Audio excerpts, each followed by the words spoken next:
Welcome back to Old School Sports and our Pro Wrestling Sim series, episode number 21 of this series that we can't even call new anymore because we've been at it for a couple of months and closing in on a couple of dozen episodes. You may notice a bit of a new look here, and since our last episode, the developers come out with a lot of enhancements to the game. Definitely appreciate the improvements that they continue to make to Pro Wrestling Sim. In addition to the cleaner, more modern look as far as the interface, and you can see some of that here in our booking screen as well. A number of potentially more substantive options that we'll be getting into in our game and hopefully in videos in the coming episodes of this series. There's now match stories, just another way to increase engagement with some of your matches and your angles. Titles can change dependent on storylines. Workers will get unhappy and have an impact on their morale if they're not booked frequently enough, which is good. Something we've been trying to address a bit in the way we staff and book our shows, but now seems like a potentially more toothy impact for us to that. Owner from time to time will give you goals to achieve to keep your job and keep them happy.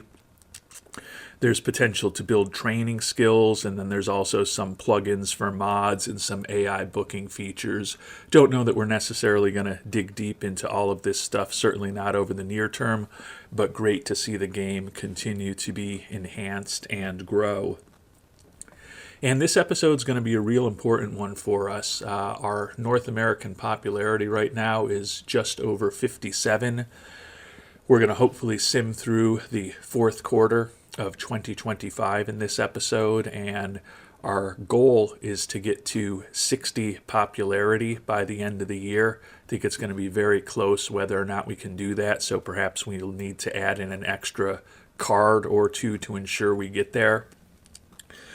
But my belief is that when we get to the 60 popularity in North America, that's going to open up some new options for us as far as potentially making more money on the network and pay-per-view television side. Probably will open up the potential for some additional expenses as our wrestlers get more and more demanding with their contracts, but looking forward to opening up some new options and getting popularity up above 60 before the end of this year. So that's certainly a big goal for us. You'll note that we have had Mercedes Rose vacate the 3W Women's Championship. She suffered towards the end of the last episode a very significant neck injury that's going to keep her out for about a year and a half. She won't be back until March of 2027. So we are going to, in our second event of the month in DC, have a rumble among 8 women wrestlers to determine who will take over the Women's Championship. Looking at the rest of our schedule for this month, start in New Jersey, then head to DC, and then our 3 bigger shows will be towards the end of the month, live in October, the Monster Bash, and then a huge Halloween horror show. And the day after that, we'll be sending some different wrestlers across the pond for yet another show in Europe in Munich, but that will be at the start of November. And we're off to a good start in the month of October here. 80% show score for our first show of the month in New Jersey. And the promotional wars, we continue to be pretty dominant, a 7-1 win over GCW, as well as a 7-1 win over APW in terms of our popularity. So popularity continues to move up, although for whatever reason it looks like it's actually a little lower than it was. I can't remember where it was just a couple of days ago. I know we're closing in on 60. Actually, I think it's a little bit higher. I'm struggling to do very simple math, but we're continuing to make some progress. Going to sim forward to that DC show, and we'll walk through that card with you when we get there, as there will be a new women's champion after that event. And I did forget to mention at the start of the show that we had started a new storyline. We've got the existing The Future Is Now, Gotta Start Somewhere, and Save Social Security storylines going. We've also got a Save Our Careers storyline going, focused primarily on Isabella Baxter, Malcolm McKnight, and to a lesser extent, Garrett Carter. Three wrestlers that a year, 2 years, 3 years ago were much more prominent in our promotion than they are today. Want to hopefully get some momentum going for those wrestlers, continue to increase their popularity. To help with that, Ricky Babylon also going to be involved in the storyline there. And we'll get that one kicked off here today in DC. A relatively small show, only 4 matches, because it is a 60-minute show, and the women's championship match with that Rumble needs a fair amount of time devoted to it. And then we've also got the men's tag team champions with some really high-quality matches. Sonny Gunn has teamed up with recent addition Odin to become Gunn and Odin, a very powerful tag team, and they'll be taking on the Living Legends, the current champions, Ricky Babylon and Andre Freeman. Have some introductions ahead of the big women's championship bout and the men's tag team championship, and then, as we often do, a video towards the end highlighting some of our most popular wrestlers and some other wrestlers who we hope get a little bit of a bump from being associated with those more popular wrestlers. So getting this big show underway, initial introductions go very well. Odin and Ricky Babylon take a little bit of a hit to their popularity for the team by being affiliated with some of these less popular wrestlers in terms of the introductions, but overall goes over very well to get the show off to a good start.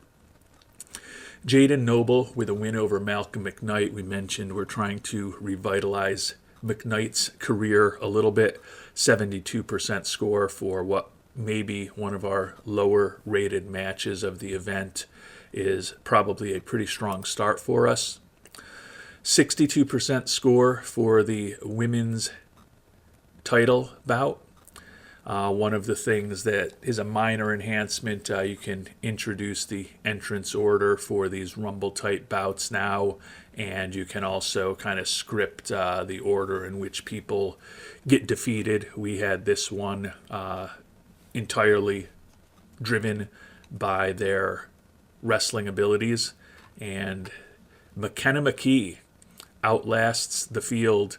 Alani Hernandez, who has been pursuing that title that she held for a long time since Mercedes Rose took it from her almost a year ago, does not get the job done, and McKenna McKee is your new 3W Women's Champion. Next match of the day, Cowboy Landon Brown versus Elias David. A pretty good score for this bout as well. And we're expecting some fireworks as Gunn and Odin take on the Living Legends. And the Living Legends do retain their title, Ricky Babylon and Andre Freeman with the victory. Crowd enjoyed a special entrance that we scripted, which helped. You can see the crowd reaction very high, really good match quality. The story impact, this is one of the new features where we can do stories involving the match. Did have a -1 to the final score, so overall not a huge impact there. Doesn't look like it had much of an impact, but that's something we'll learn more about and hopefully get better with as we script more and more matches. The goal was to make this a spectacle match with 4 extremely talented, extremely prominent veteran wrestlers who have had very long and successful careers long before they got involved with 3W. 90% final score, certainly one of the best match scores that we've put together for the year. And finish up with a strong angle at the end, 99% score from that video, even though it did not include Ricky Babylon. So Big day for us, 78% show score for a relatively smaller event. Another bump in popularity in North America. And we'll find out exactly what the financials look like in our inbox now. Made over $400,000 on pay-per-view, and we do now share some of those proceeds with pay-per-view share clauses in contracts of our wrestlers. Similarly, $155,000 in ticket sales, $8,000 went to wrestlers due to gate share clauses in their contracts. Those are going to become a more and more significant issue for us as we add new wrestlers or as existing wrestlers need to renegotiate their contracts and ask for more and more, given that our financial situation continues to improve materially with over $25 million at this point, and the wrestlers are going to want more and more of that for themselves as things move forward. And for those who are interested, just a quick look at some of the new features involved. We're getting ready to book 3W Live in October. We're going to have a championship match between Garrett Carter and Ricky Babylon, putting his world championship on the line. You can see there's now this match story theme available. Mentioned that last time around when we had that big Gunn and Odin versus the Dream Team or the Living Legends match. We made that a spectacle match. So a lot of different other options, taking advantage of some of the different wrestling skills to try to get a stronger match score. So certainly something that we'll be adding in going forward. We're going to try to make this one a blood feud. As you can see here, that's reliant on psychology, stamina, and entertainment. Higher injury risk and mild wear and tear. Feel like Babylon with his 100 entertainment score, his 100 stamina, and his 80 psychology is very well equipped to execute on that match. Garrett Carter, a little less so. He does have the stamina, but his psychology and entertainment scores are good, but not great. But we'll give it a try just to see how it works.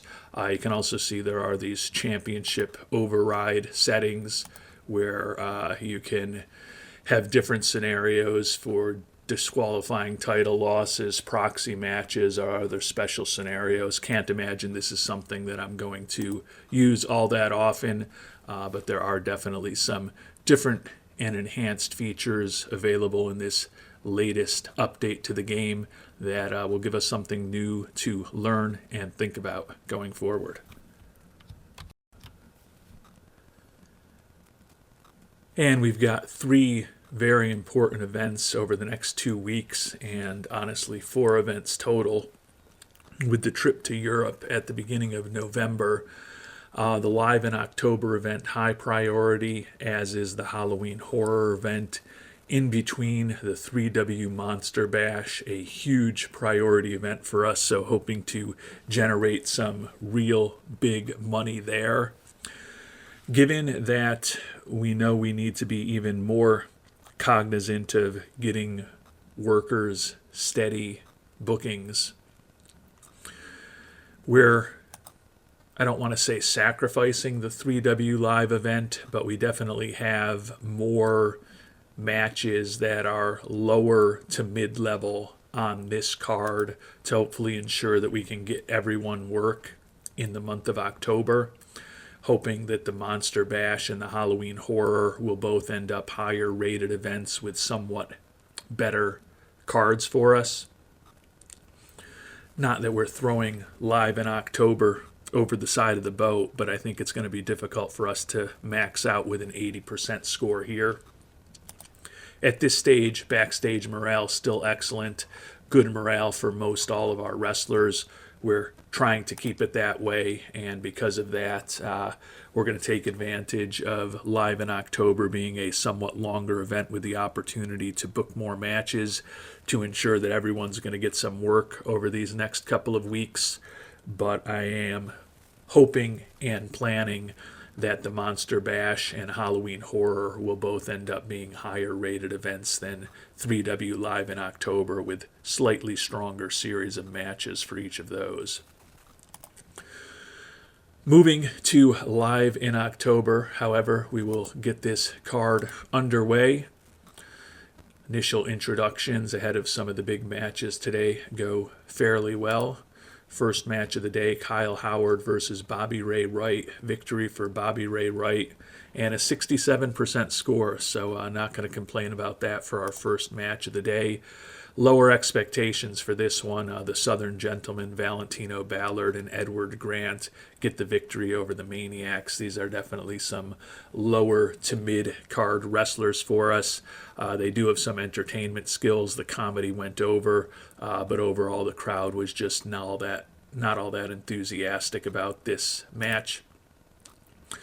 Another one with a less than effusive crowd reaction, Kason Hughes defeating Cameron Bright. Hopefully things will start moving in a better direction over the second half of the card. Women's Tag Team Championship on the line. The Nasty Girls against Kaylee Lindsay and Marissa Wynn. Looks like Kaylee Lindsay is injured.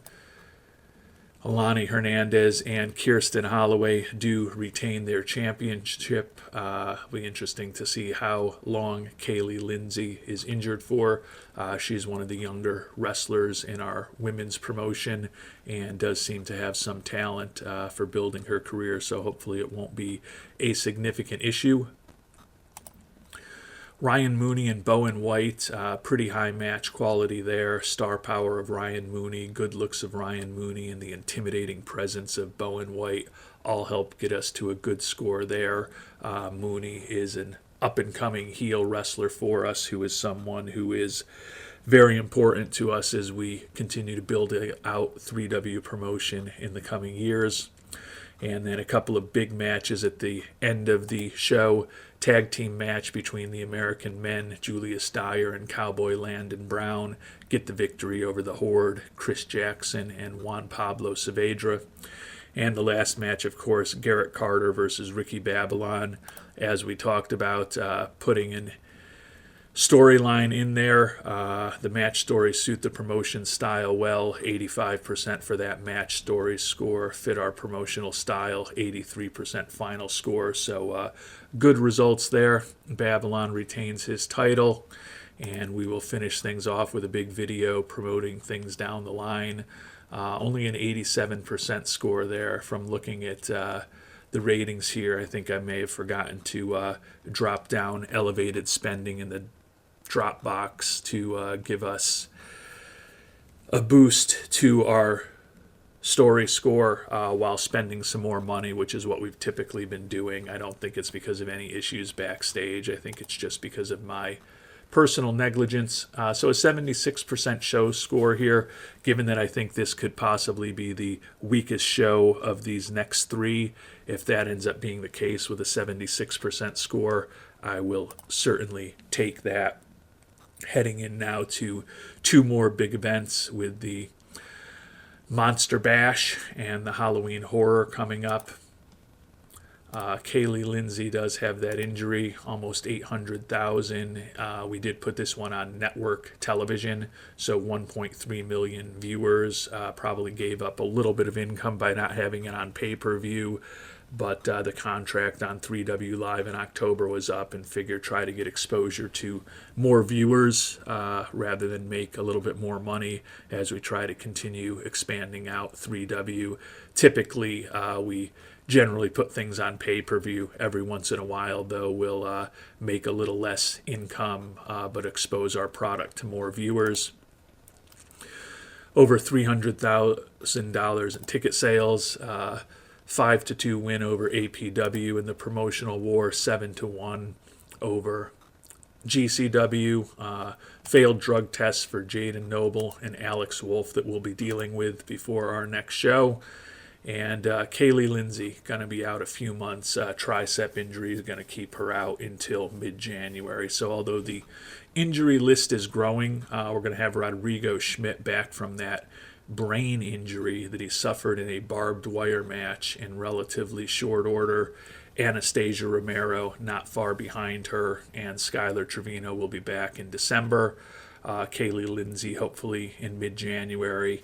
Obviously, Mercedes Rose is still well over a year from being able to return from that serious neck injury, unfortunately. And as we're getting ready to book our huge Monster Bash show, some of you with eagle eyes probably noticed this a few minutes ago, but there is now the last booked indicator for the different wrestlers to let you know the last time they were booked in one of your shows, to help make it a little easier to figure out who you're going to need to put on a card to keep them happy. You can see most of our wrestlers have been booked in our last few matches here in the month of October. Anastasia Romero, who, as we noted, was injured, has not been booked since she was injured back in July, but can't imagine that the injured wrestlers are going to be complaining about not being booked when they are too broken down to actually wrestle successfully.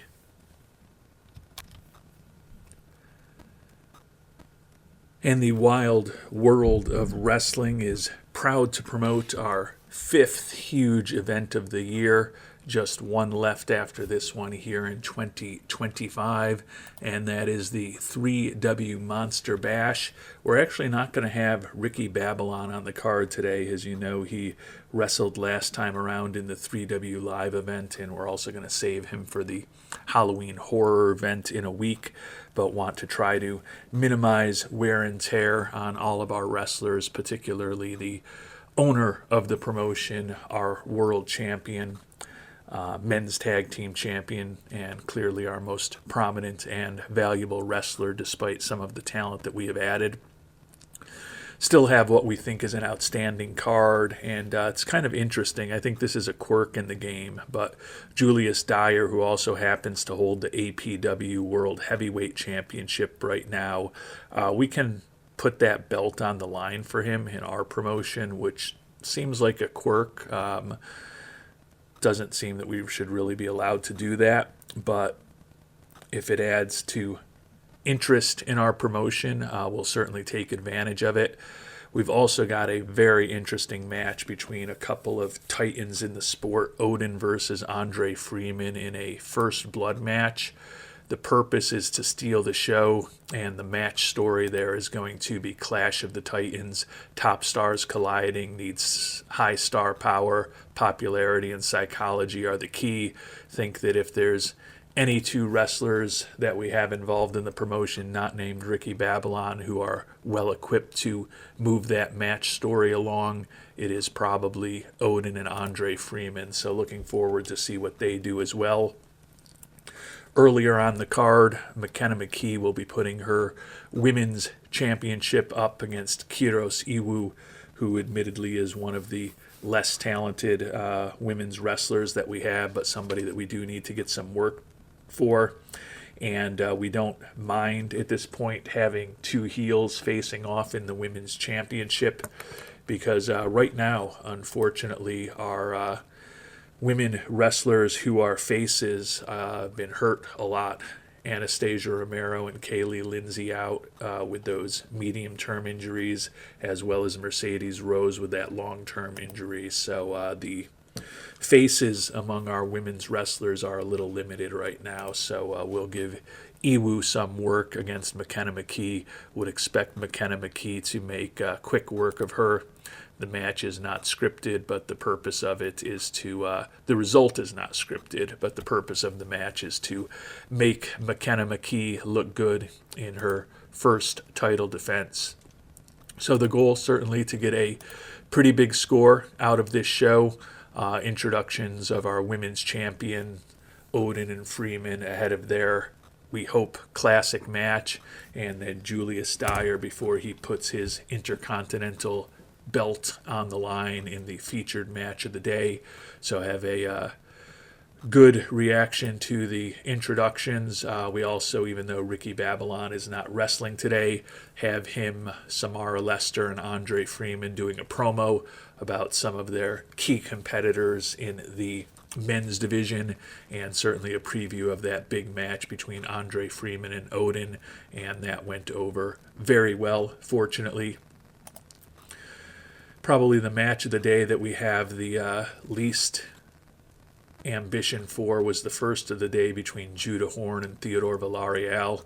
Unfortunately, found out that they also have pretty bad chemistry. 56% final score.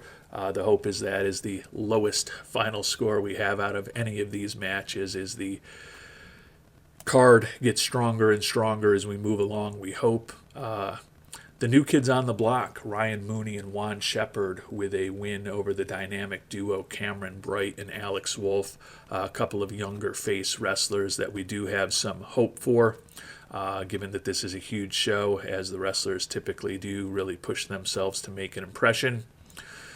Alex Wolf is a guy that we'd like to build around, but he continually is failing drug tests, which makes me less interested in building around him.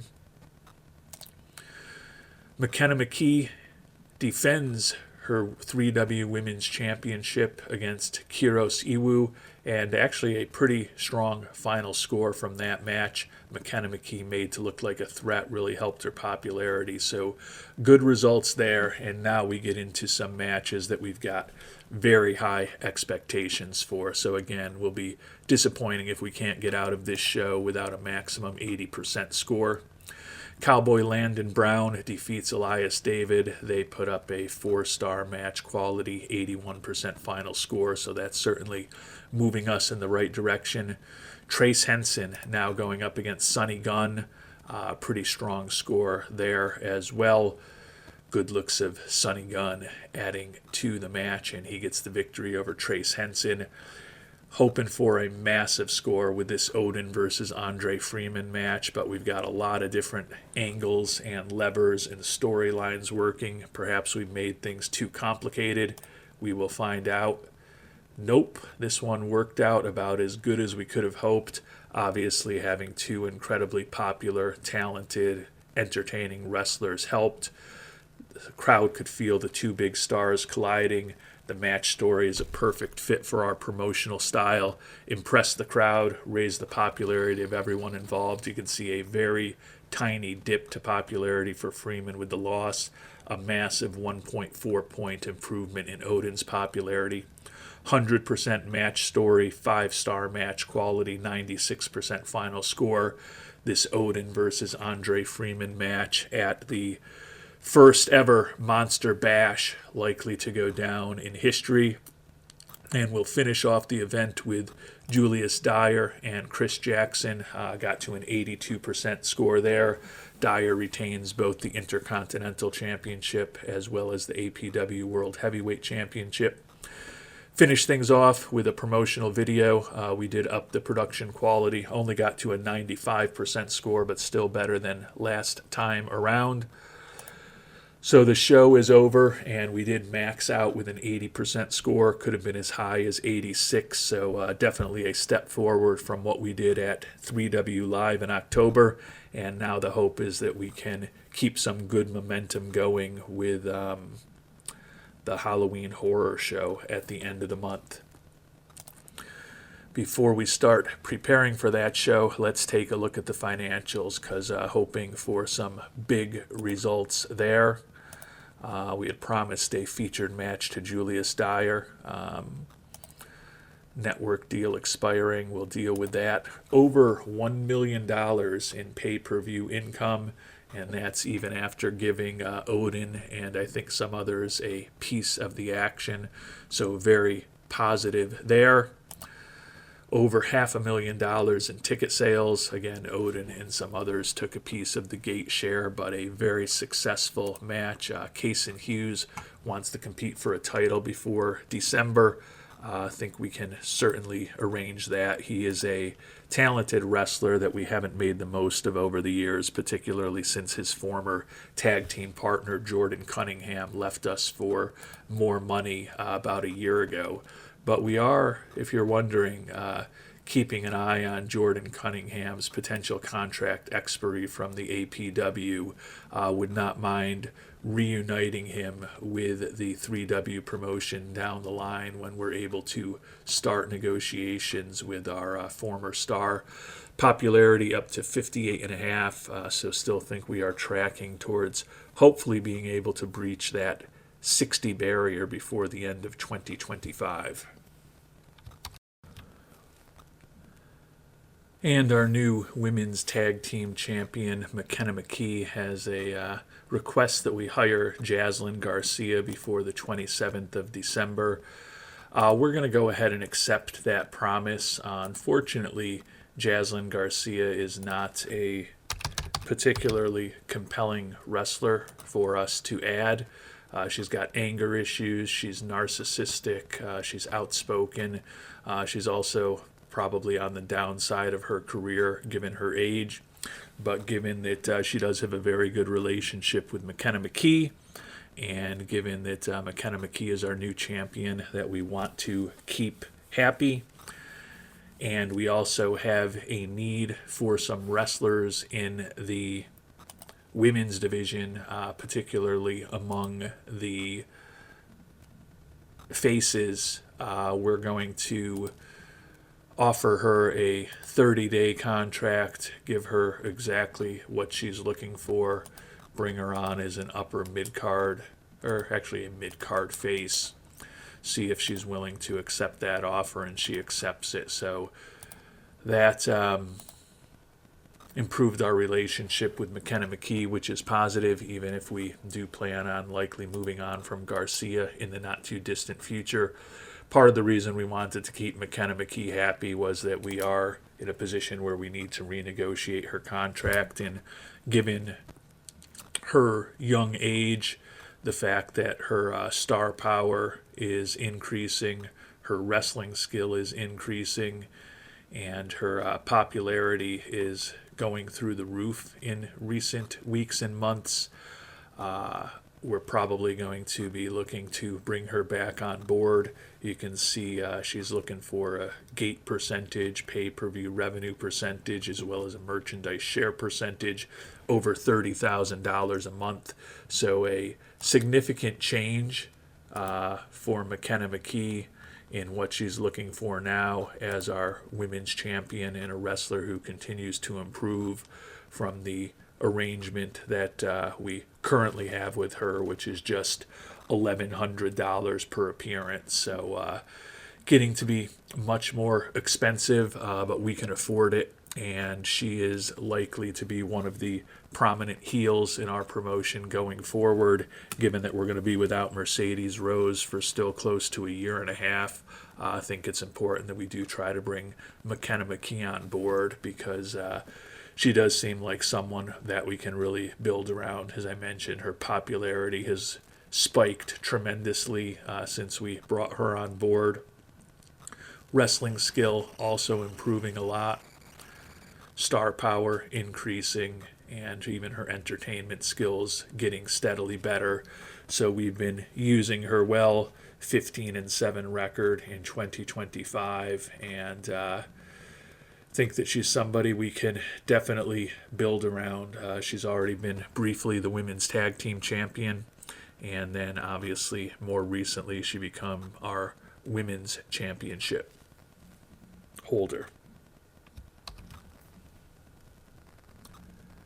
And as we get ready for the Halloween Horror Show and then the show in Munich at the start of November, have heard back on the contract offer that we made to McKenna McKee, a little less wage per appearance and wage per month than she had been asking for, but a significantly higher signing bonus, a little bit less in terms of the gate percentage also.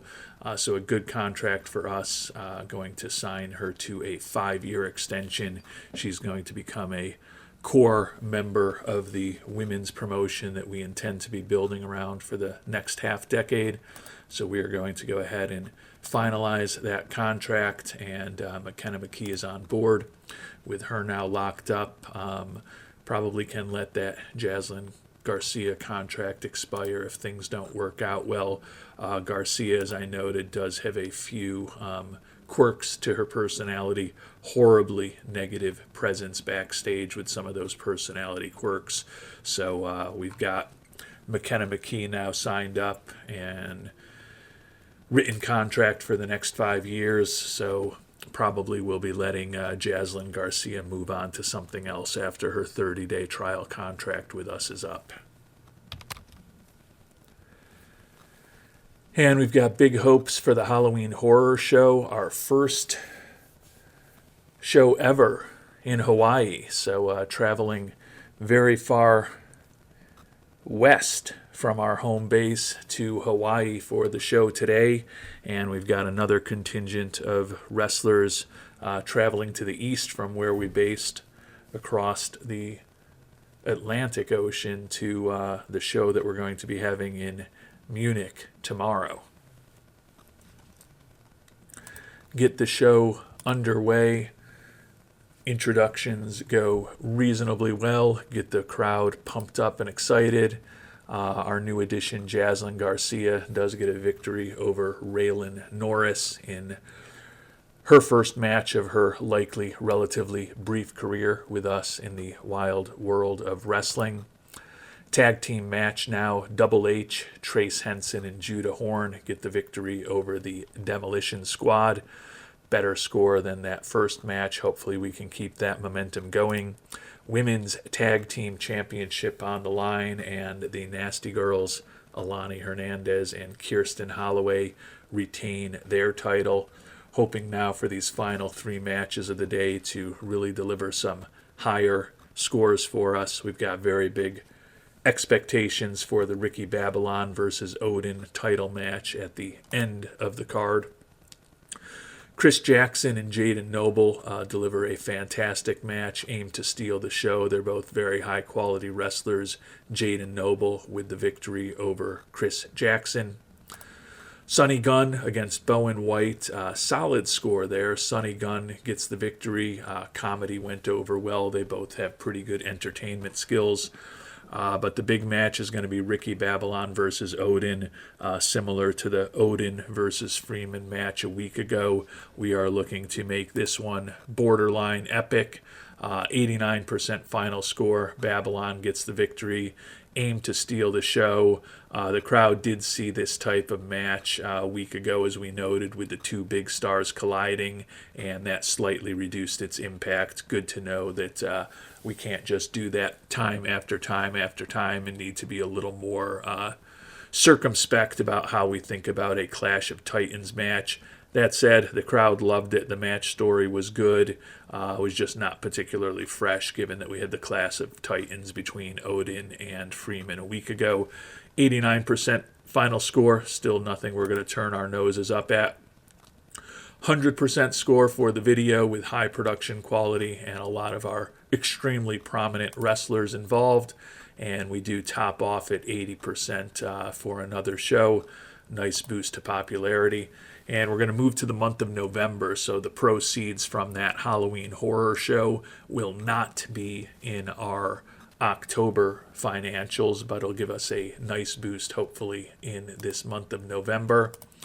Over $400,000 in pay-per-view income, sold over 8,500, almost 8,600 tickets, so positive there. We'll play through our Munich event before we take a look at our finances and how we're doing with our storylines and morale and merchandise as of the end of October. Two championship matches here as well. McKenna McKee putting her women's championship on the line.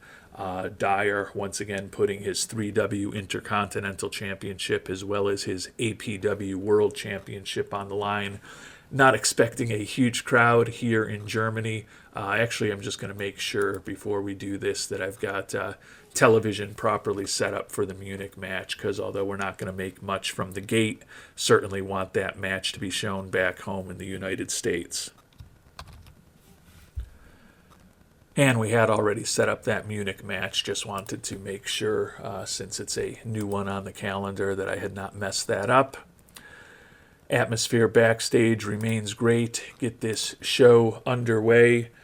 Introductions of McKenna McKee, Cowboy Landon Brown, Ryan Mooney, and Julius Dyer go over very well with the fans. Boost to popularity in Europe for three of them. I think Julius Dyer's popularity around the world is maxed out at this point, so can't go anywhere from where he is. Zenzo Nakamura and Edward Grant deliver a decent match for a couple of lower card wrestlers. We've got another similar match coming up with Valentino Ballard and Xavier Mendez. That one does not go over quite as well, unfortunately. Only a 50% score, so certainly not anticipating that this is going to be an epic card for us here in Munich. But we do have some matches as the event moves on that we're pretty excited about. McKenna McKee retains her title against the youngster Elena Burton. That marks Elena Burton's first opportunity to try to win a title. Certainly did not expect her to do it, but good step forward in her career, and McKee with a boost to her popularity in both North America and Europe. Now getting into three of the matches that we've got higher expectation scores. Certainly would be hoping for scores in the 70s, 80s, and 90s on these three matches. Cowboy Landon Brown and Juan Pablo Saavedra deliver. Cowboy Landon Brown with the victory. Very high match quality and an ultimate big final score. Andre Freeman going against Garrett Carter in the next one, and this is a borderline epic 90% final score. Andre Freeman with the victory over Garrett Carter. And last but certainly not least, Julius Dyer versus Ryan Mooney. We've got high expectations for there. He used the Star Showcase match story, which went over pretty well. 88% final score as Julius Dyer retains his 3W Intercontinental Championship.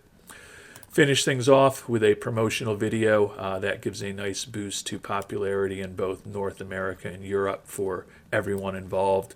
You can see even Ricky Babylon benefited from being part of that video since his popularity in Europe is not maxed out. So when all was said and done, more successful show than I might have hoped.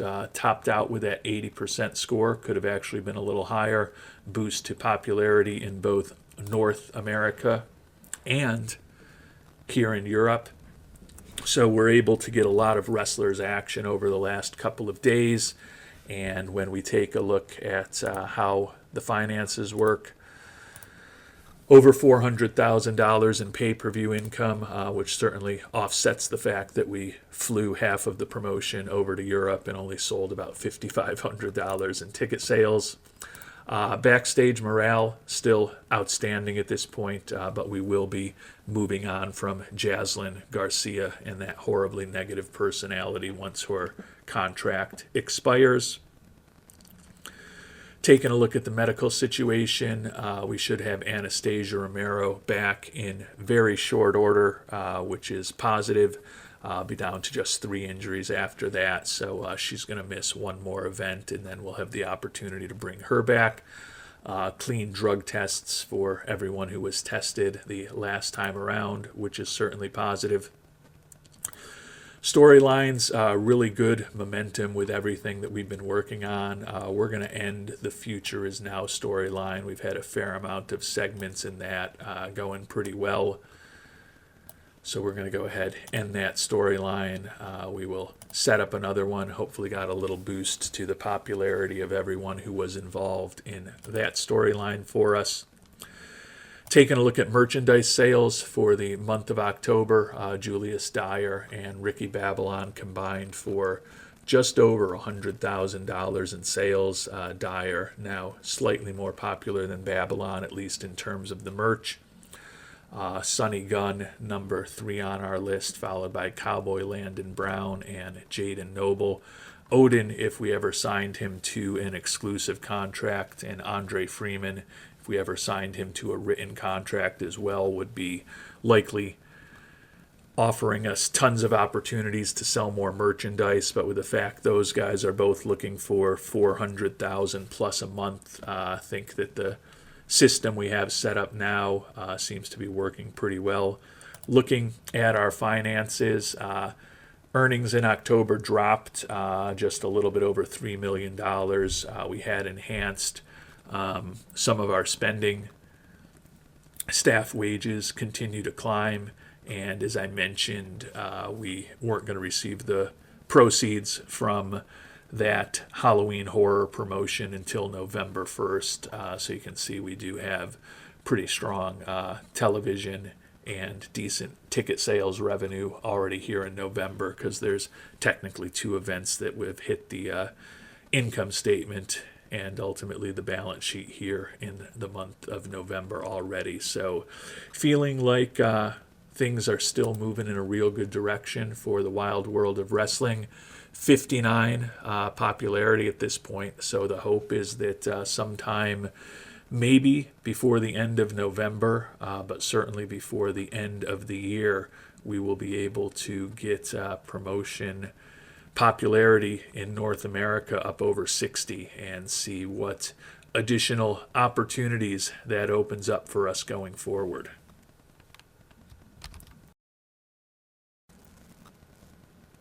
And we'll try to sim more quickly through this month of November to keep the episode length at something appropriate and manageable. And as always, we do appreciate everyone who's still with us around 45 minutes into an episode like this one. We have made extension offers to Juan Pablo Saavedra and Garrett Carter. And the other thing that we've also done in the very early stages of this month of November is we've started a training school. You can see there's several others that have now been started with this new feature in the game. And we've started the 3W Academy, medium-sized boot camp type focus on traditional style wrestling, which is what we specialize in. And it looks like we'll be graduating some wrestlers in just 2 months. We've got incredible talent within our organization. So as trainers, Ricky Babylon, Cowboy Landon Brown, and Odin right now. We also have Uriah West, one of our announcers, who is incredibly great at commentary. And then given my agenting ability in terms of storylines, have me in there as well as the trainers looking at some of these other training facilities that have been set up. You can see you do have wrestlers and a mix of staff members at all of them, some of them heavier. You can see Dante Stein, who used to be with us, is a staff member. Jada Freeman, who's a wrestler, is involved. Sammy Andrews, I think, is an announcer for them. So definitely a mix of the different types of people who are working with the various training schools. And we'll find out in January at the start of the new year exactly what the results of our initial foray into creating a training school might be. And we're going to focus just on the big events this month, so we'll check in about a week on 3W Live in November, and then unless something incredibly interesting happens in the Miami or the Worcester events, the big Bash Friday event right after Thanksgiving will be the next time we do a deeper dive on a specific card.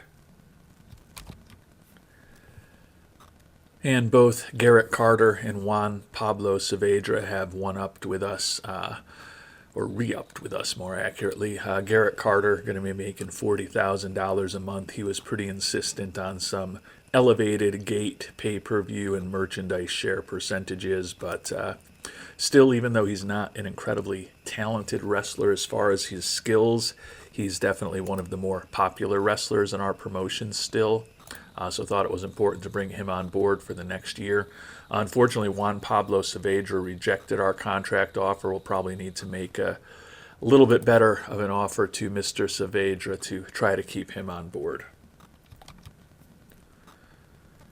And we did go back at Juan Pablo Saavedra with an improved offer, and given that he is still relatively young and pretty skilled in terms of both his wrestling skills and his entertainment skills, feel like he's somebody we want to make sure we build around for a little longer. So we're giving him a 3-year extension, $22.5 thousand per month, $30,000 signing bonus, a little more because of the long contract. He'll also be getting gate and pay-per-view percentages when he appears, as well as a smaller merchandise share percentage than Mr. Carter. Go ahead and finalize that contract. Also, I've gotten a title win request from Juan Shepard. We're going to have to reject that. Don't see any natural way that we could give Shepard a title with any degree of legitimacy and certainly don't want to upset some of the more important wrestlers in our promotion who are currently holding those titles. And as we get ready for 3W Live in November, one of our two higher priority events this month, wanted to highlight one of the other recent changes, which is a nice thing. When you do get a debut of a new wrestler now, a very small summary of some of their skills, clearly driven primarily by the different traits involved, but still nice addition to quality of life to have a little bit of a narrative to read to give you a little more insight into the wrestler and what their potential strengths and weaknesses and skills look like. Turning our attention now to an important event for us here in the month of November, 3W Live in North Carolina. Women's Tag Team Championship, the American Girls versus the Nasty Girls, will be on the card. Huge match between Odin and Andre Freeman, and then Ricky Babylon defending his title against Kason Hughes, who we're hoping to build around a bit. We have started a new storyline, new additions, and it's not always new additions to the team. In many cases, it's people that we've signed to extensions who we'd like to start building around a little more and building up their popularity. So the recently signed Juan Pablo Saavedra, McKenna McKee, Kason Hughes among them. Odin is with us on the pay-per-appearance contract, and then we reunited with Trace Henson several months ago, trying to get a little momentum going with all of those wrestlers, building up their popularity over time, since in most cases we've decided that they're going to be with us for the medium to longer term, with 3 to 5 year contracts for many of the wrestlers in this new storyline. Moving back to today's event, get this show underway. Introductions of several of the most popular wrestlers on today's card and their entrances go over very well. First match of the day, the Bash Brothers versus the Golden Warriors, and Jaden Noble and Bowen White. The Golden Warriors, 65% score for the first match of the day. Hopefully that's about as low as we get in terms of these match scores, and we put together a really successful show today. Lonnie Hernandez and Kirsten Holloway, the Nasty Girls, defended their title, 61% show score for us there. Moving on to what we think could be a real interesting match, Trace Henson versus Sonny Gunn. Sonny Gunn gets the victory over Henson, 75% score there, and we've got really high expectations for the final 3 matches on the card. Starting with the American men against the Demolition Squad and Julius Dyer and Cowboy Landon Brown. The American men get the victory, 77%, the highest score of the day, hoping that these next 2 matches will be above that. Odin versus Andre Freeman, technical showcase, given their skills, did a good job with that. 4-star match quality, 90% final score. Odin with the victory over Freeman in a match of a couple of outstanding veterans, and felt that technical showcase was a match story we hadn't tried before.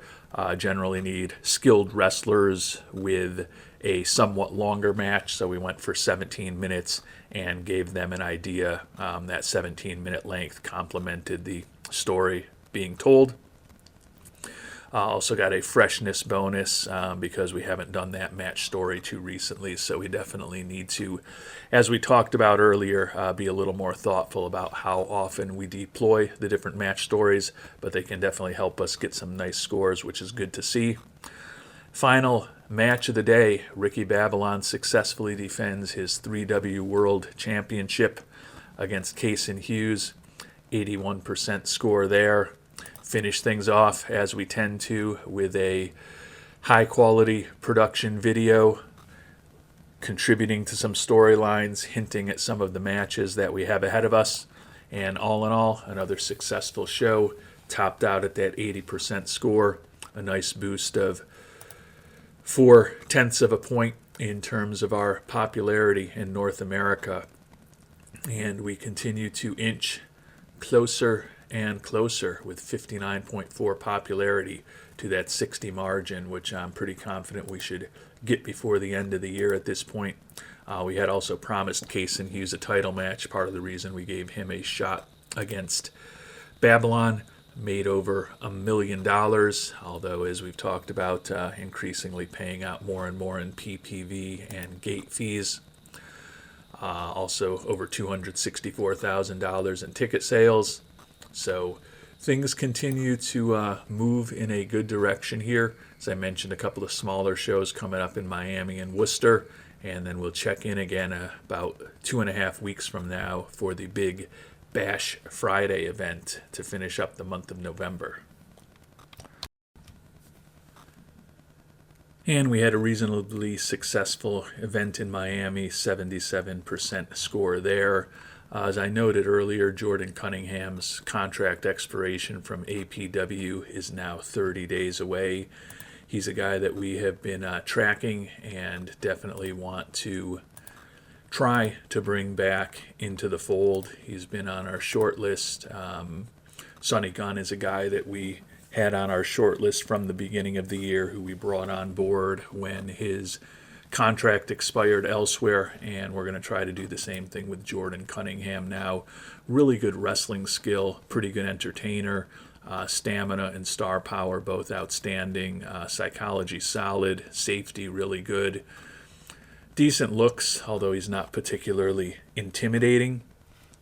Reasonable popularity in North America, but he's a 25-year-old, positive personality traits, generally fit in well with us before we let him go, just before we started really making some decent money and feeling better about keeping him around. As I mentioned, Case and Hughes, who just got that title shot in our 3W Live event for November, and Jordan Cunningham were a very effective tag team for us in the past. Two-time 3W men's tag team champions for close to a year between the two of them. So definitely would love to get that duo back together, perhaps become an important tag team for us. And as a 25-year-old, definitely has room to improve, room to grow. We won't be letting him wrestle against Julius Dyer frequently, but he's not looking for very significant money in the context of the revenues that we have now. $440 a show, $13,200 per month. Definitely feel like he's someone we can easily afford to bring on board. So we are going to think through some of the different options and try to bring Jordan Cunningham back into the fold. And you live and learn with some of our events, finishing up this show before the big one at the end of the month for Bash Friday. Tried a sprint match, which has to be 8 minutes or less, with some pretty talented wrestlers. Think we were set up well with Cowboy Landon Brown going against Sonny Gunn and still got an 81% final score. But that sprint match storyline does not fit well with our promotional style, more focused on traditional wrestling.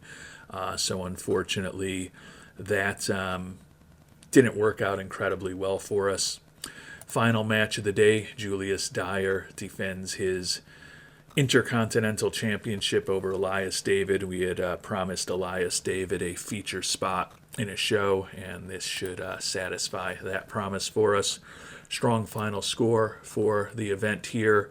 Only a 70% score overall, though. Some of our lower level matches today did not get incredible results for us, but hoping that we've churned through enough wrestlers over our first 4 cards here in the month of December, or the month of November, that we can close out with a really big event on Bash Friday, and then prepare for 4 events in the month of December. Final trip to Europe this year in Athens on the 1st, back in the U.S. in Syracuse, 3W Live in December, and then our 6th and final huge show of the year, the Jingle Bell Blast, before we take off about a week and a half until the beginning of 2026. And Jordan Cunningham has accepted our contract offer, $250 per appearance, $12,000 a month with a $15,000 signing bonus. He'll be with us for 3 years. Very small gate percentage and share of his merchandise. So we are going to bring him back on board and see if perhaps a reunion with Case and Hughes of that once prominent tag team will help both of them continue to grow in their careers here with the wild world of wrestling. And backstage morale still pretty solid, so even though a fair amount of the lower end wrestlers in the promotion are only wrestling once or twice a month, seems to be enough to keep most of them happy. Jaslyn Garcia remains a horribly negative presence with that pay per appearance 30-day contract we signed her to. She is somebody who we are going to let move on to different pastures, given that doesn't seem like she fits in incredibly well backstage, even though she is very close with McKenna McKee. And we finally made it to the big Bash Friday show to finish off this month of November. Have really high expectations. I think we're going to have a crowd of about 9,000 here at our home base in Connecticut, where we do much fewer frequent shows than we did 4 or 5 years ago, but still hope to bring out big crowds when we do have them. Think that we've got a card that should put together a nice big score for us today. Introductions and entrances of some of the key wrestlers involved. Gets a nice, strong reaction from the crowd. First match of the day, Cameron Bright against Theodore Villarreal. 3.5 star match quality. Decent start to the day, 57% final score. The crowd was not incredibly into it, needed a little more time to tell the story. Unfortunately, we did end up shortening the length of a few of our matches to fit in an extra match in this card. Hopefully that won't come back to haunt us too much. Alex Wolf and Juan Shepard facing off, a couple of talented wrestlers, and they aimed to steal the show. That went over pretty well. 71% final score there, so things continue to move. This next one is a special match. Bowen White and Elias David, two of the most intimidating wrestlers, both heavyweights in the case of Bowen White, super heavyweight in the case of Elias David, and we're doing a match story, a Haas fight between two huge, intimidating heavyweights. The two big men colliding made for an imposing sight. Match story, a perfect fit for our promotion style. So even though the match quality was not incredible, the story definitely helped us out and got to a 70% final score as Elias David topped Bowen White. Women's Tag Team Championship on the line, and the Nasty Girls once again defend their title. 58% final score. Would hope that these final 3 matches all deliver something significantly above that. Starting off with Trace Henson and Garrett Carter. Garrett Carter gets the victory there. 75% match score. Think these last 2 matches could be big events for us. The American men, Julius Dyer and Cowboy Landon Brown, with a 4-star match quality against the Horde, Chris Jackson and Juan Pablo Saavedra, the recently re-upped Juan Pablo Saavedra, 79% score there, and hoping that we get something borderline historic from Odin and Ricky Babylon battling for the men's world championship. The match truly made history. The big fight feel added to the match enormously. Went with the Clash of the Titans match story, and 5-star match quality, 100% match story, 97% final score. Can't do much better than that. So a fantastic finish to the Bash Friday event. Videos highlighting what's coming up down the line. Also a big score there. When all was said and done, we did cap out at 80%. Could have been as high as 84. Certainly those last few matches on the card, particularly the Clash of the Titans between Odin and Ricky Babylon, really paid off for us. Gained 0.7 of a point in popularity. And does that mean that we've hit 60? If not, we are extremely close. And we are now over 60 in popularity. We've got the opportunity to play as a national promotion now, not just a cult promotion. So that is a big step forward for us to get to the 60 popularity already. Take a look at the financials. We had promised Isabella Baxter a title match, which she got. Cullen Richardson, one of our announcers, has been offered a contract by APW. We did just offer him an extension as well that we haven't heard back on, so it could be a little bit of a bidding war for one of our announcers. $770,000 in income. This was another one that we put on network television on Bash Friday. Over 2 million viewers, the first time that we have hit that amount, so that certainly probably helped us with the popularity. Over 400,000 in ticket sales. Garrett Carter would like to work with Julius Dyer. I believe we can make that happen. And we've made it to the month of December with the fact that we're now a national promotion with popularity in North America of over 60. The big thing that I've noticed, and this is clearly in the very early going of investigating this, is that it does seem like we now have access to large television and pay-per-view networks. So our new European show in Athens and the 3W Jingle Bell Blast, we're both going to try to put those on larger pay-per-view networks.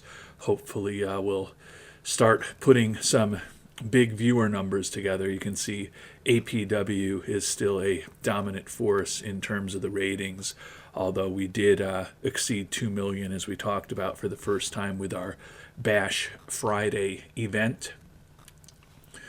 Continuing to make contract offers to some of our existing employees and wrestlers for extensions. As we noted, we'll also have Jordan Cunningham coming aboard right before year end. When we move later into the month, Moses Klein and Liam Saavedra, a couple of wrestlers who have been on our short list that we think could be very talented, have contract expiries coming up with IAW and GCW respectively, and we certainly may look at an opportunity to try to bring one or both of them on board depending upon the price.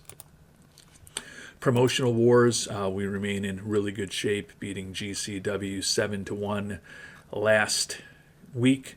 The only thing they beat us in is the cool factor, and a pretty dominant 6-2 win over APW. They still top us in production quality and popularity. Mentioned that we've got contract offers out there. Chris Jackson has accepted a 1-year extension. That's all we offered him. The wage per month going to remain the same.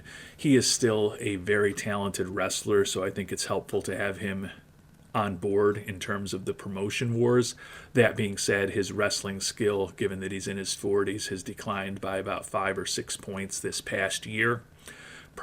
Presumably will be 5 or 6 points lower a year from now, so not going to make a long-term commitment to him.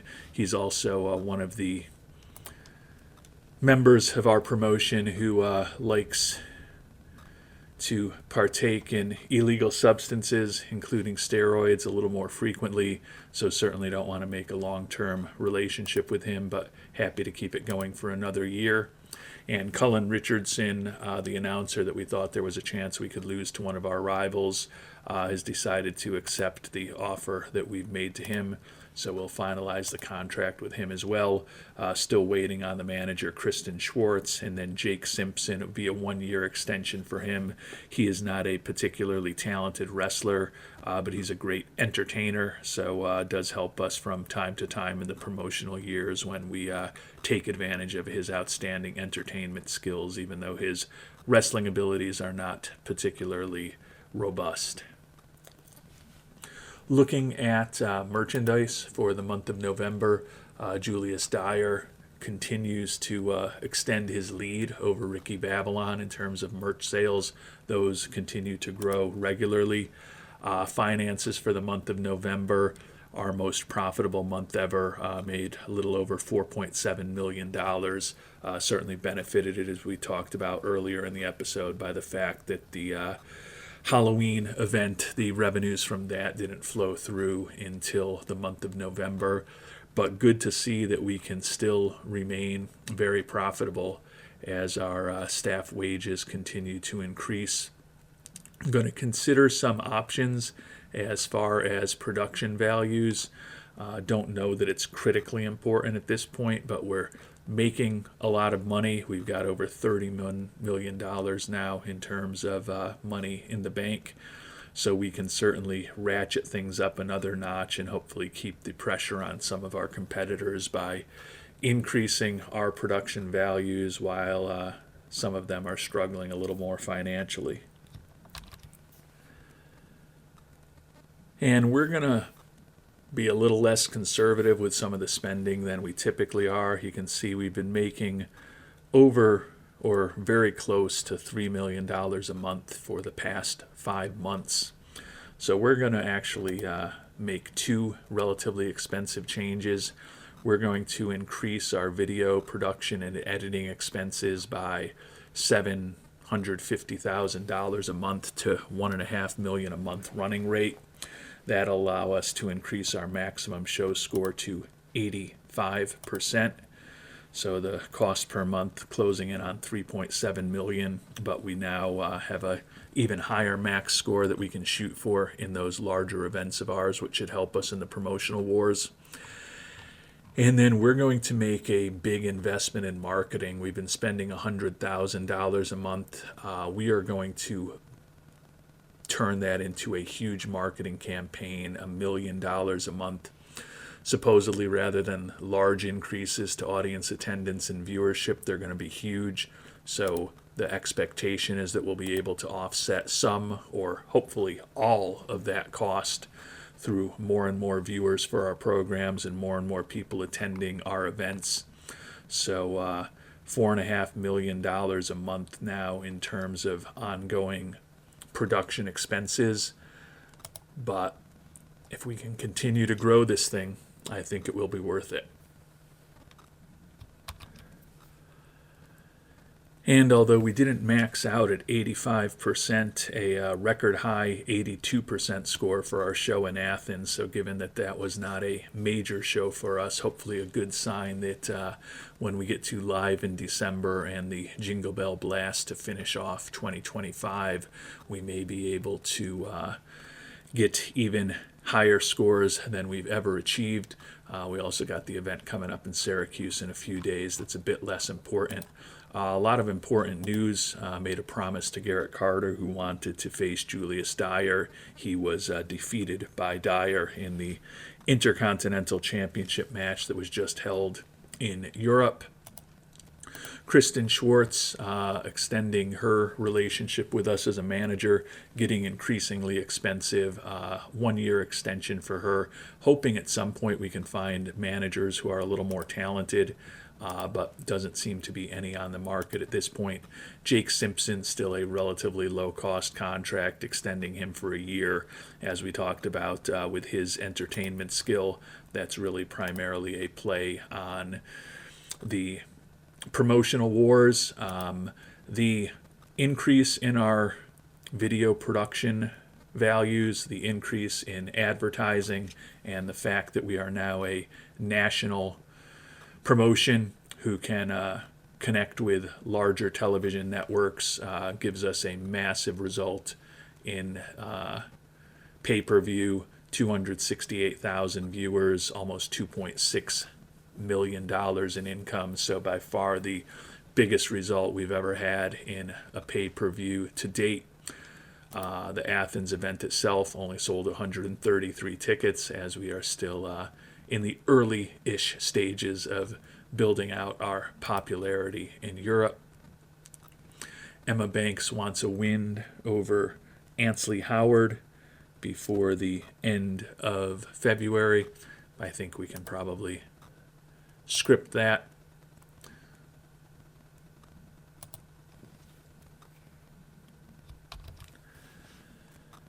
And others' pain remains our potential gain. GCW forced to release several people from their contracts, including Liam Saavedra, who we have been tracking as we talked about.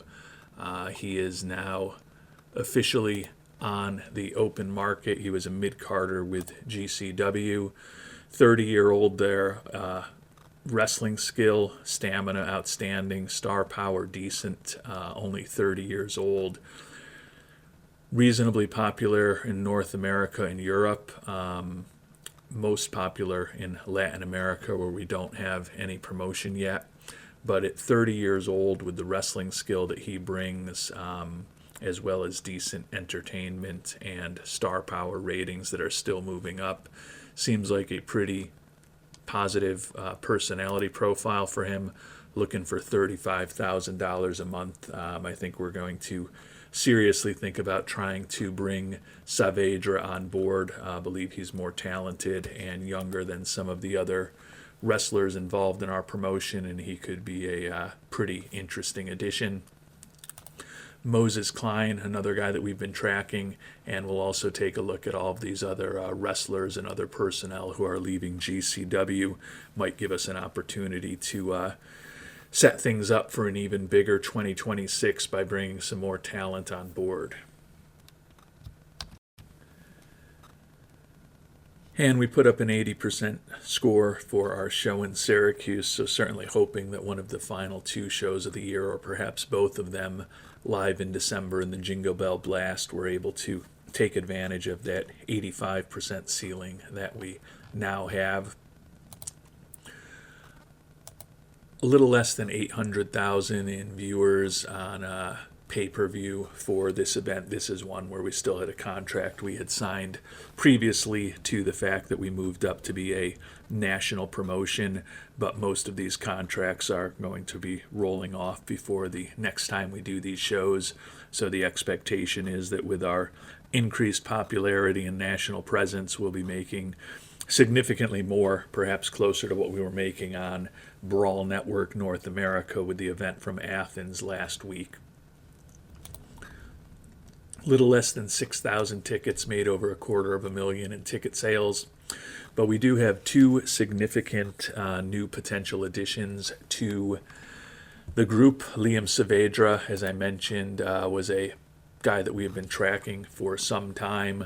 We're going to sign him to a 3-year transaction, $32,500 a month. Also, gate, pay-per-view, and merchandise share percentages for when he participates. We're probably going to put a storyline together with him and Juan Pablo Saavedra. Perhaps they will be brothers or long-lost cousins, but they may become a tag team for us as we shake things up in the new year.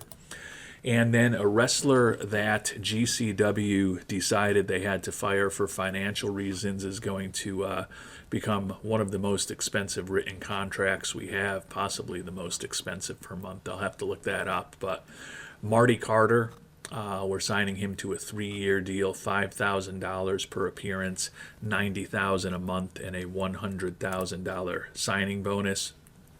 I'm going to go ahead and with GCW looking to shrink their footprint as far as financials. We're going to take advantage of that, and we've been tracking Saavedra for a while. Very happy to have him on board.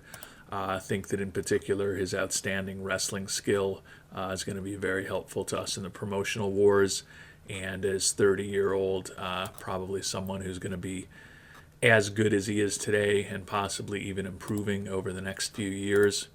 Marty Carter really brings a lot to the table. Wrestling skill and entertainment are both strong, but star power is excellent. Stamina strong, looks also good. 28-year-old, so the hope is that he can continue to build personality traits, known for his toughness, driven to be the best, charitable towards others, so believe that he'll fit in well backstage. Given that he is a lightweight and given that his intimidation is not really big, we are using him with an underdog gimmick as he joins us as a face. Saavedra joins us as a heel, similar to his cousin or brother or whatever Juan Pablo is going to be with him when we get that storyline going. So a couple of pretty good additions for the next 3 years, we believe, with Carter and Saavedra. And hopefully the addition of those two wrestlers will allow us to cycle off some less important wrestlers to us in the coming months in 2026, when contracts of people we made shorter term commitments to because we didn't expect them to be huge parts of our future start coming up for expiration. And some sad news from the wild world of wrestling. Nolan Bryant, our longtime staff member, extremely good at staging matches and keeping things running effectively backstage, has passed away. That's part of the reason why we have hired Josue Melton and Marvin McNeil to join me as backstage staffers. Figured that Nolan would not be with us forever, unfortunately, and turns out to be the case. We will see if we're able to keep morale backstage at a very high level with just the three of us working at this point. Live in December, coming up in 3 days, and then the Jingle Bell Blast a little more than a week away. Got some new wrestlers joining us in the near term or already on board. So really looking forward to seeing how these final 2 shows of the year go, and then gearing up for even bigger and better things in 2026. Before we know it, we're going to really be in the future in this imaginary universe. And we've made it to the second to last event of 2025 for the Wild World of Wrestling 3W Live in December. We have started a new storyline involving our 2 additions, Liam Saavedra and Marty Carter.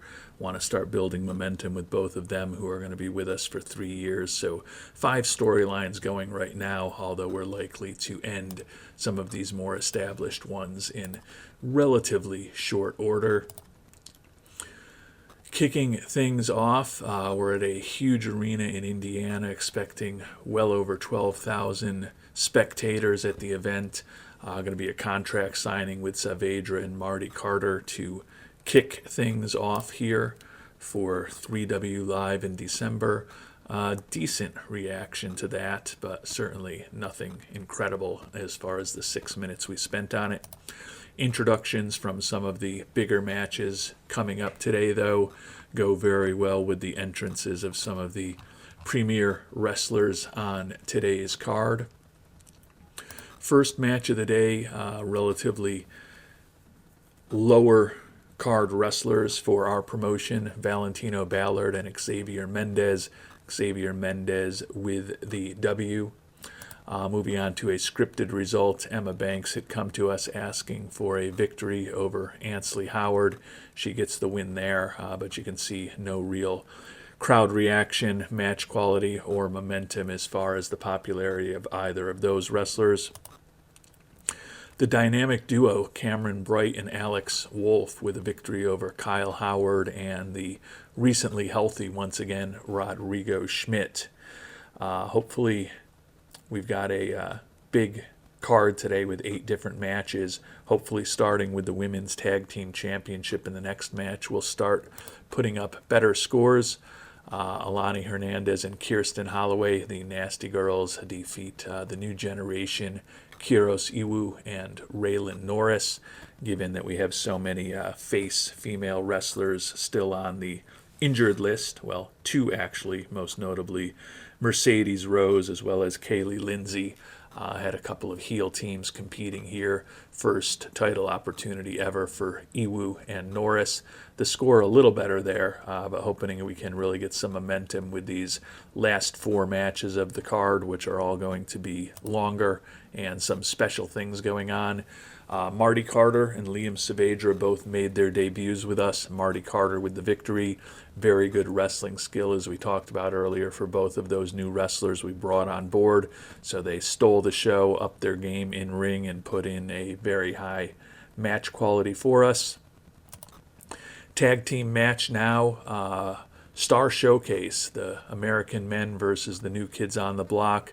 That goes over reasonably well, 86% final score, which certainly is a step in the right direction. A very special match coming up here, Odin versus Bowen White. A couple of really powerful wrestlers, but Odin obviously is a main eventer. Bowen White is still a lower mid-card wrestler. So we have a passing the torch segment between people who have very different pushes. Odin gets the victory and a huge boost in popularity. But the veteran and the rising star did make for a compelling match, and that type of story, perfect fit for our style. 93% for the story, and that added 3 to our final score of 80%. Last match of the day, Ricky Babylon versus Juan Pablo Saavedra. A couple of good entertainers. The comedy went over, 74% final score. Certainly not exceptional, but Juan Pablo Saavedra is somebody we had promised a title opportunity to. Wanted to take care of that before the end of the year, because we know more requests and demands are likely to be coming from our wrestlers. 100% final score for the ending video, previewing some of our upcoming matches, some matches today, and letting people know Mercedes Rose is still around, even though she won't be wrestling for over a year. She was still able to use her musical performer gimmick to help boost the video and the acceptance of it, even though she's not going to be healthy enough to be wrestling with us for quite some time. Show rating only 79%, so a bit disappointing. Small boost to popularity. Clearly at this point hoping for a massive show. Would love to hit that 85% threshold for the Jingle Bell Blast in a week. Emma Banks' promise was successful, made a little over $700,000 and sold almost $500,000 in tickets. Given that we have been getting everybody their opportunities to wrestle pretty frequently, we are going to put the highest quality card that we think we can possibly put together for the Jingle Bell Blast, the final huge show of this year for us. Hopefully generate a huge score for us and head into 2026 feeling really good about where we stand with the Wild World of Wrestling promotion. And the final event of the year for the Wild World of Wrestling promotion is here, the Jingle Bell Blast. Jordan Cunningham has officially left APW as of today. He will be signing a contract to officially join us, and he'll be reunited with Kason Hughes as the Head Knockers will be taking on the Golden Warriors. First time ever, a stadium with 50,000 capacity is where we will have the event. Costs us over $1.3 million just to rent it out, but we're expecting attendance of over 25,000. Probably going to cost us a little bit of money because a 20,000 person arena was only a couple $100,000, but still want to put together the largest crowd to ever have watched a 3W promotion here as the season and the year come to an end. I think that we've got a great card together with some special matches. We'll be talking about trying some new story arcs and trying to finish strong with some of the storylines that we've been working on throughout this year. The contract signing, as they tend to do, went over fine, but not incredibly well. Introductions, though, very strong reaction here. Cowboy Landon Brown, the only segment that didn't have a 100% score, is Sonny Gunn, Cowboy Landon Brown, Odin, and Ricky Babylon and Samara Lester make their introductions ahead of this big day. Theodore Villarreal and Skylar Trevino. Decent start to the day. This is kind of the one less prominent match that we have out there, but these are guys who needed some work, especially with Skylar Trevino just recovering from that injury that's kept him out for a while. Wanted to ensure he got a match in before taking the break for the end of the year. The Head Knockers reunited, and they do lose their first match together Jaden Noble and Bowen White, the Golden Warriors, with the victory. Good match quality there, and the workers really pushing themselves for the huge show, 77% score.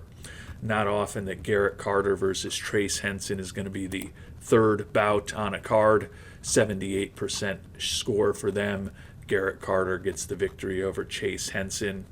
3 championship matches in the final 5 of the day. All 3 of the singles championships on the line here in the final match of the year. McKenna McKee putting her title on the line against Elena Burton. McKenna McKee retains the championship. And this one is going to be an interesting one. Chris Jackson versus Cowboy Landon Brown. A couple of very talented and popular wrestlers. Chris Jackson, very good technically. Cowboy Landon Brown, more of a brawler. We decided to try the technician versus brawler match story, and you can see we got an incredible result. The clash of styles, an interesting dynamic match story, a perfect fit for our promotion. Putting on such an incredible match impressed the crowd, raised the popularity of everyone involved. Cowboy Landon Brown with a 1.5 popularity boost, 5-star match quality. The match story helped, 84% final score. The Intercontinental Championship on the line here between Julius Dyer and Elias David. Julius Dyer retains his title.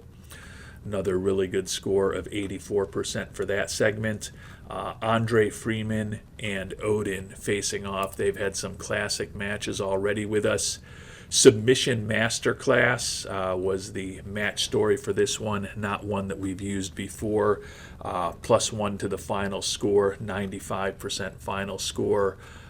Odin gets the victory over Andre Freeman, but a fantastic result for us as we're trying to max out our final show of the year with the 85%, which is the biggest score we can achieve. And it would clearly be the biggest score that we've ever achieved in this promotion, given we just made the changes to push us up to the potential to get to 85% a few weeks ago. Final match of the day, final match of the year, Ricky Babylon putting his world championship on the line against Sonny Gunn. They're both good entertainers. The comedy went over well. Ricky Babylon retained the title. Nice score of 85% there at the end. Extravagant promotion values for the final promotional video of the year. Production quality well above what would be expected, and a big score of 100% there. And we do get the first 85% show rating in the history of the Wild World of Wrestling promotion. Could have been as high as an 88, gained 0.7 of a point in popularity. I think that's the biggest boost we've ever gotten from a show. Interested in seeing what the financials look like coming out of this. Mention that this was the biggest show that we've ever been able to put on a large pay-per-view network. We'll see what kind of attention we got there. Made $2.5 million on the Brawl Network North America, although we did spend more than $200,000 to the talent given the pay-per-view share clauses that we now have. Sold 27,100 tickets, so over 1.1 million in ticket sales. Obviously, that did not actually cover the cost of the arena, which was $1.3 million. But again, felt it was important to close out the year with the largest event that we've ever held. Juan Shepard wants a title win before the 21st of June. I don't think we can guarantee you that, Juan. Sorry, that's not going to make you happy, but it is what it is. So the matches and the events are done for the year for the Wild World of Wrestling. Going to see what the financials for us look like in the not too distant future. All of these potential contract expirations have all been renewed at this point. So see how the final 10 days of 2025 go. But good thing is no injuries can happen, as we're not going to be having any events when we think about our health as we get near the end of the year.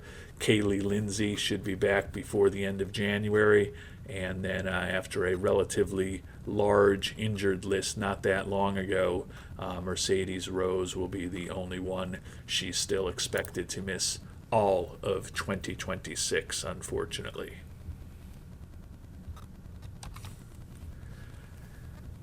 And the final promotional war events of the year, when we'll actually have about a 6-1 victory over APW and a 7-1 victory for us over GCW. So closed out the year with that incredible show quality and feeling really good about where the promotion's gone over 2025. Jaden Noble failed another drug test. We gave him a final warning. His response was, whatever, man. Given that we have brought on some new talent, we may start churning through some of these more difficult personalities. As we sit here heading into the final week, morale still outstanding. Milton, myself, and Marvin McNeil still seem capable of maintaining everything in a pretty good spot backstage. People are getting enough bouts that morale is generally good. So feeling pretty good about how the backstage morale is as we head into the final week and a half of the year. And another year in the books for the wild world of wrestling promotion. Training school's next graduation is supposed to be today. Haven't seen any emails on exactly what that means. Maybe we need to move to tomorrow to find out. So we'll find out next episode, because we're not going to do the New Year's Bash today. Going to spend a fair amount of time offline planning, taking a look at contracts, maybe trying to add a few people, and perhaps even moving on from a few of our wrestlers. Merchandise, Julius Dyer continues to be even more popular than Ricky Babylon. The addition of Marty Carter, he's now the third most popular wrestler in the promotion, but selling a lot more merch than we used to, for whatever that is worth. Storylines have the 5 going right now. As I noted, probably will be finishing up some of these storylines that have been going a little longer in the not too distant future. Hopefully give a little boost to the popularity of some of these wrestlers before 2026 gets underway. Finances made over $5 million in the month of December, so the fact that we're able to make even more and more money with network deals. I mean, it's crazy to look back. We were making less than $2 million a month 7, 8, 9 kind of months ago, and now we made over $10 million in a month from network television and pay-per-view in December. Obviously, even with the big increases to our production costs and the rapidly increasing staff wages, continue to just print money here at the wild world of wrestling. Over $36 million saved up at this point. So I think that we are in a very strong financial position as the year gets underway. Taking a look at 2025 awards and the 3W promotion all over the board here. Andre Freeman versus Ricky Babylon at the Spring Fling, the match of the year. Odin versus Ricky Babylon at Bash Friday, huge match there as well. The Monster Bash, Odin versus Andre Freeman, got a huge result. The Jingle Bell Blast, our last event of the year, another matchup between Andre Freeman and Odin, got a huge score. And then in November in Miami, the Living Legends versus the New Kids on the Block got a great reaction to a tag team championship match. And it looks like all 10 of the top rated matches in the year, the top 15, the top 20, no, there's one that's not. Oh no, River Tate was with us. That's right. We had him for a while. Finally, the top 20 matches of the year were all 3W. Number 21 ranked match of the year was Davin Stevens versus Salvatore Sargent for the IWA. So a dominant performance from the 3W promotion. Angles of the year. huge 100% scores from tons of our videos. The higher production values and the star quality, good looks, and popularity of our wrestlers help. Andre Freeman just edges out Ricky Babylon for the Wrestler of the Year. Ryan Mooney, the injured Mercedes Rose, Cowboy Landon Brown, Chris Jackson, Garrett Carter, Alani Hernandez, Jaden Noble, Elias David, Julius Dyer, Juan Pablo Saavedra, and Bobby Ray Wright, all in the top 13. Only Johnny Icon kept us from having all of the top 15. Men's Wrestler of the Year, Andre Freeman. Women's Wrestler of the Year, Mercedes Rose. Promotion of the Year, our Wild World of Wrestling, 58 events on the year, 73 average score, beat Japanese Championship Wrestling as well as our key rivals GCW and APW. So a great year for the Wild World of Wrestling. The Promotion of the Year, the Jingle Bell Blast, 85 score in the end of December, over 27,000 people there. Second best score of the year was the one at the beginning of December when we put up an 82 in a show in Athens, Greece, where only 133 people attended. A lot of APW shows with an 80 score, which is where they were able to cap out. We also got an 80 from the Monster Bash, our SummerSlam, Bash Friday, Halloween Horror, live in September, live in November, New Jersey, a lot of shows where we topped out at 80. So a pretty dominant performance by the Wild World of Wrestling here in 2025. And we will tackle our thoughts on 2026 next time around. Certainly feel like there's an opportunity to increase production values even more. Might be time to think about licensing the major music. Cost us $1.5 million a month in addition to a $1 million implementation cost, but will really help with worker popularity gains. Certainly plenty of different levers that we can still press to spend more money but continue increasing our maximum show scores. We are pretty much on top, although when you look at finances, a promotion like Alpha Pro Wrestling, where they literally have over $1.5 billion, is still in a very different financial place than the $36 million we've got in the bank at 3W.